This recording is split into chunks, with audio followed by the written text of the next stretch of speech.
Världen globalt kommer årligen de kommande åren behöva investera $3 biljoner. Och slår man ut det där på vad det innebär för Sveriges del utifrån vår ekonomiska storlek så innebär det ganska så exakt 200 miljarder kronor. Då tycker vi att det är ganska rimligt.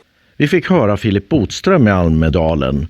Han är ordförande för SSU och han förklarar att Sverige ska betala hundratals miljarder om året för att hantera klimatfrågan. Vi blev nyfikna på hur han tänker och fick faktiskt tid för en intervju med honom. Tyvärr så slutade det ganska olyckligt, vilket vi kommer se här. Vart kommer det här publiceras? Swebb TV heter Swebb kanalen. TV, och det är som handlar generellt om... Ja, det handlar om klimat bland annat och lite alla möjliga frågor. Ja, jag står här med Filip Botström som är ordförande för SSU. Och du har tidigare debatterat om klimatet idag. Och det är ju väldigt stora kostnader kopplat till klimatet. Hur ser du att det är någonting som vi får ut någonting för de pengarna? Ja, den allra största kostnaden har vi ju ännu inte sett än. Och det är den kostnaden som kommer inträffa om vi inte gör de investeringar och den omställning som krävs för att kunna rädda vårt klimat.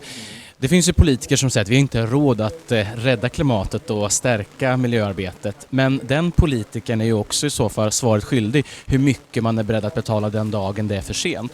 Så det kostar pengar, men det kommer vara ännu dyrare att betala för konsekvenserna imorgon. Vad tror du? Jag kom på, vi måste springa till en annan grej. Jag råkade missa i kalendern. Kan vi ta det här senare, typ imorgon eller någonting? För de ringde mig precis. Det har bara en minut. Nej, vi har inte en minut. Okej, jag bestämmer inte utan jag får lyssna på dem i så fall. Men... Jag har gjort en tabbe här. Jag råkade missa i kalendern, så vi måste springa vidare. Men jag har ju ditt nummer, så vi kan väl återkomma. Ja, gör det. Förlåt, men vi återkommer.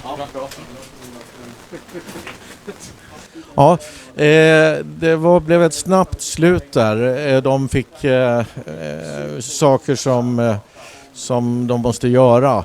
Och vi fick inte höra riktigt svaret på de frågor som vi har när det gäller klimatet. Och han nämnde tidigare idag att de här ansträngningarna för att möta Parisavtalet, det kostar tusentals miljarder. Samtidigt så vet vi, och det var det som vi skulle fråga om bland annat, att den mest framstående forskaren på det här området, Björn Lomborg, han har räknat fram att även om vi uppfyller Parisavtalet så kommer det påverka klimatet med högst någon tiondels grad. Detta Parisavtalet, det är då världens dyraste avtal. Om hela världen satsade på att faktiskt genomföra Parisavtalet, då handlar det alltså om någon tiondels grad. Och det var alltså de frågor som vi ville ställa, men som när man insåg att vi kom från en kanal som faktiskt ställer den typen av frågor, så valde man att snabbt bege sig härifrån. Efteråt här så fick vi en kommentar här i tältet från en av de andra personerna som såg det här, att pressekreterarna har kommit att fungera som ett filter mellan politikerna och medborgarna. Man kan ju som tittare undra, vad är det för frågor som de faktiskt inte kan eller vill besvara? Har de inte rent mjöl i påsen? Vad är det som gör att de inte istället lugnt och stilla bara svarar på enkla frågor? Tack ska du ha.